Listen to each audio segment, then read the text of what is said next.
What happened to Dying Light 2?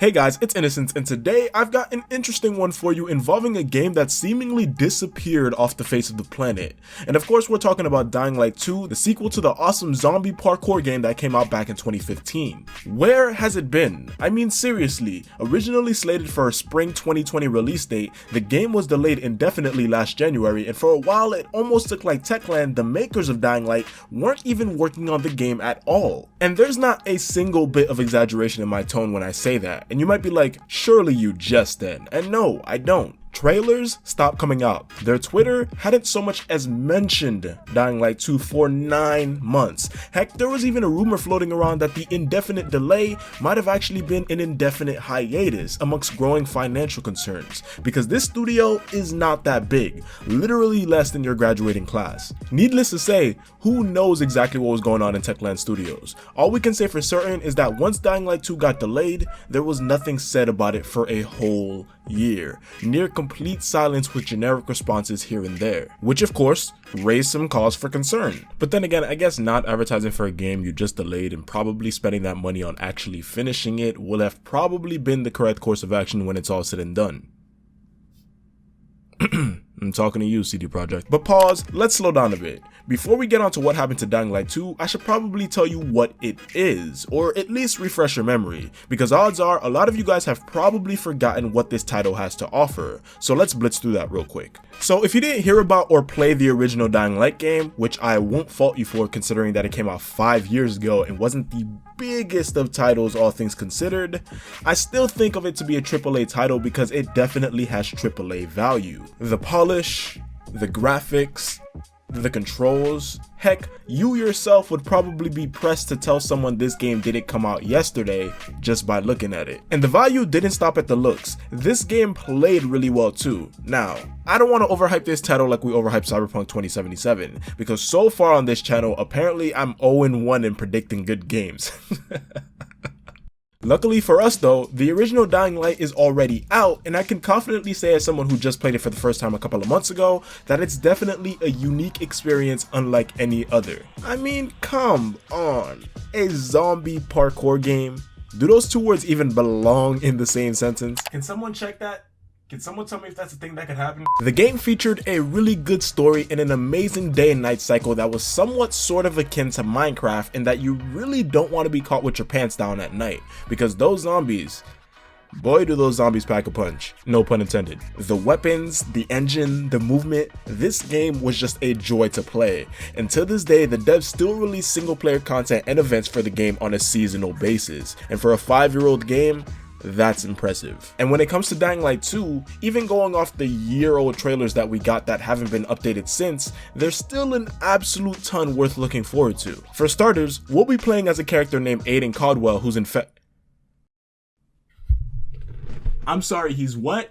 We'll be playing as Aiden Caldwell, a character who's an infected survivor and just aims to make his life in this post-apocalyptic European city just a bit more livable. In a world that's apparently 4 times larger than the original and claims that every interior of every building will in fact be explorable, which is really impressive I might add, will outcome a story that has a strong emphasis on player decisions and consequential actions. Player decisions will have the potential to affect and change nearly everything in the story, from something as little as a relationship to as major as the entire terrain you play through, and apparently there are hundreds of such decisions in the game. The main storyline of approximately 15 to 20 hours, but total content that could push your enjoyment upwards of 100, is being powered by the in-house Techland C engine that was apparently custom built to account for the ever-changing Dying Light 2 player decision system, and would allow for quote-unquote dynamically calculated logic around the player. And for all those PC players out there, including myself, the game will come with ray tracing support, which is definitely an upside to have when playing a single player game that you really want to be as immersive as possible. There will be vehicles in the game, as well as an option to play certain parts in a 4-player co-op, so if you happen to have those things called friends,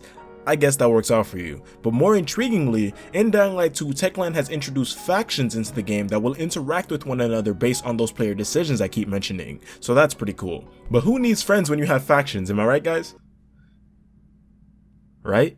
And aside from those human factions, we could also expect things like new parkour moves, new weapons and tools, as well as a complete revamp of the dark area system we had in the original game, where zombies live in their own shelters and more dangerous ones actively seek out these areas during the day to avoid sunlight. And at night, well, I guess the whole map becomes free real estate. According to Techland, unlike the first game, these new and improved dark zones will have an emphasis on exploration and discovery, since the majority of the areas inhabited by humans will have already long been since scoped out by the aforementioned factions. And all this stuff I just spewed out just goes to show that the Dying Light franchise is very much a fully fleshed out experience that probably has a ton of passion behind it. So we gotta go back to the original question. What happened to Dying Light 2? And why has this game been so quiet for the past year? And to get straight to the point, I think it has a lot to do with the fact that Techland is a 100% privately owned company that for all intents and purposes doesn't have shareholders and certainly doesn't have to answer to investors. And as gamers, I'm pretty sure we've all at one point in our playing careers have run into a situation where shareholders and investors just went ahead and screwed everything up about a game, release, a company, or whatever. And if you don't have such an experience, you're probably too young, and don't worry, it's definitely coming. But when corporate greed gets involved, it's rarely good for any party. And I'm looking at you, Activision, EA, Bethesda, and CD Projekt Red once again. You know, investors are often the ones pushing developers to release games sooner and with more content than ever before without ever really understanding how game development works. It's kind of like when you were a kid and your mom would ask you to pause an online game, and when you took the time to explain to her why that can't happen, you just got yelled at harder. They just want to see the money hit their pockets as quickly as possible, and that usually ends up just blowing up in their faces. Again, Cyberpunk 2077 as an example. But Techland, on the other hand, doesn't have to answer to investors or shareholders, so they really have no reason to rush anything, and for that matter, they don't even really have a reason to release promotional material either, since no one is telling them they have to. They literally just operate on their own timescale. And while yes, there have been a surprisingly large number of reports of narrative directors leaving the Dying Light 2 team to work on other things, that probably just means that the story has been fully completed and their services are no longer required. And of course, there was that one guy who got let go from the company for Oh. But aside from that, Techland has actually been on a massive hiring spree as of late, and I've come to the conclusion that over the past year, they haven't really done anything that seems out of the ordinary for a company of that size and that structure. Honestly, it's all quite textbook. But now onto why I even made this video. The fact that on Twitter, Techland finally responded to a lot of the questions we had throughout the year, and in December confirmed that the game has indeed been in development this whole time, and that there has been no quote-unquote development frenzies like a lot of the news outlets would have led you to believe. Looks like just a genuine delay by a company who realizes they'd rather get it right the first time.